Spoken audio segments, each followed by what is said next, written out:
Big Z Reviews.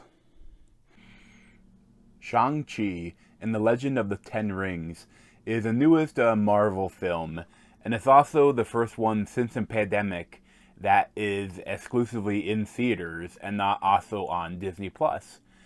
And I absolutely loved it. You are your mother, and whether you like it or not, you are also your father.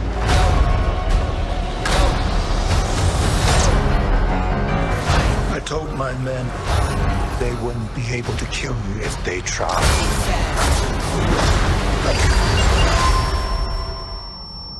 So Shang-Chi was directed by Destin Daniel Cretton, and it mainly stars Simu Liu and Awkwafina. They're like the two leads.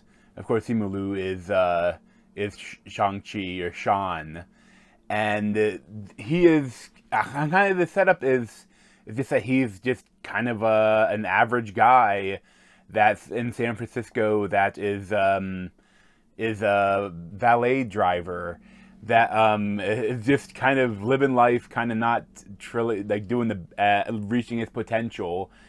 And then he's on the bus ride with his best friend Awkwafina as Katie, and this group of assassins attacks him, and he beats the shit out of them.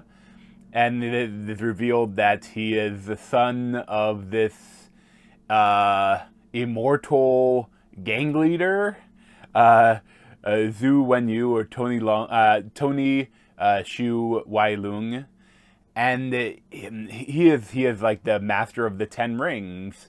So it's kind of like they're again not giving you the Mandarin from the comics, but this is the guy that the Mandarin in the MC universe was based on, the legend of him.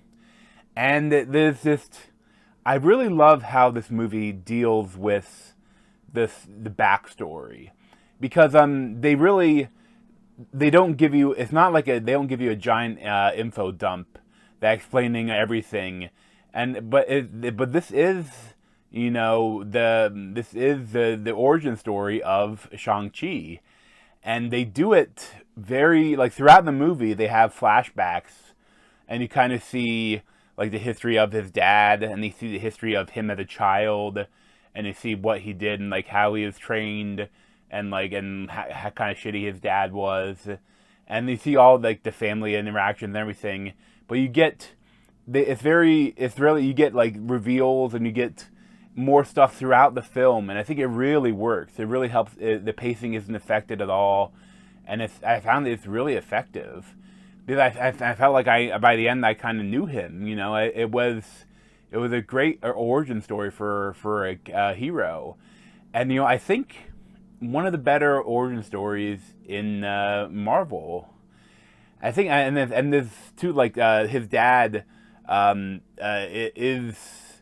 He is a great villain because he is sympathetic but also kind of an asshole, and you see Simu or Shang-Chi doesn't really want to fight his dad, but then also he kind of does want to fight his dad because he was an asshole to him, but he's hoping that he can be redeemed. And there's this whole thing where their mother died, and essentially it's because Tony Shu, he kind of gave up the Ten Rings for the love of the wife, and then while he's away, getting food or something, a gang that he had previously fought with came and killed his wife, Shang-Chi's mother.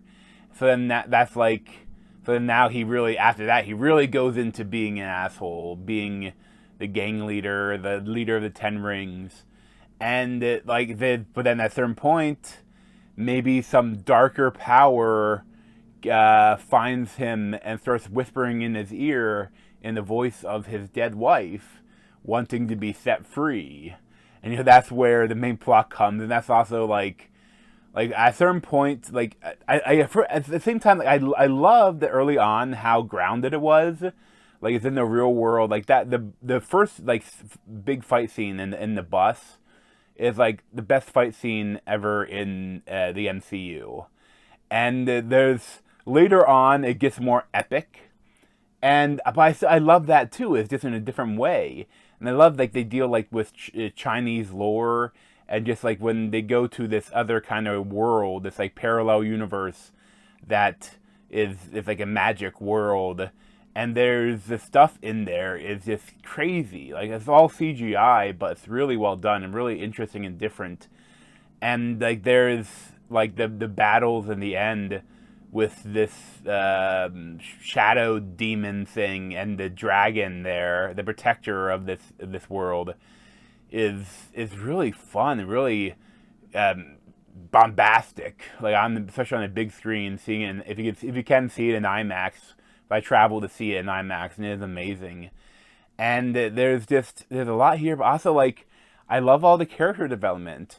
There's Sean and Simu and Awkwafina have great chemistry on screen, and Awkwafina, she's kind of she's where most of the humor comes into this film, and it's funny, but they never do it too awkward. Like sometimes at Marvel comedy, they like, if anything gets too serious, they like to break it with a joke, and in this one, in general, there isn't that. Like when it's serious, it's serious. They don't try to break the tension too much. I really appreciate that. And there's also Shang-Chi's sister, Zia Ling, played by Meng'er Zhang, and she's really cool too. She's kind of like a girl boss essentially in this a gang universe, this assassin gang or like fighting underground fight club. Like she's really cool. And there's Fala Shen was Lee, the mom, and she was like in the mostly all in flashback. She was really good too. And then when you get to the other world, like her sister, like Shang-Chi's aunt, is played by Michelle Yeoh, and she's always awesome as usual. And this as a whole, this film, I thoroughly enjoyed it. This is one of the better solo Marvel films, like especially in a while. And I think it does a great job just kind of being itself. It still has Marvelisms, and they're still like set in the Marvel universe, and there's like stuff around it where they call backs to previous films. But I think this is one where I don't think it would be a horrible entry into the MCU.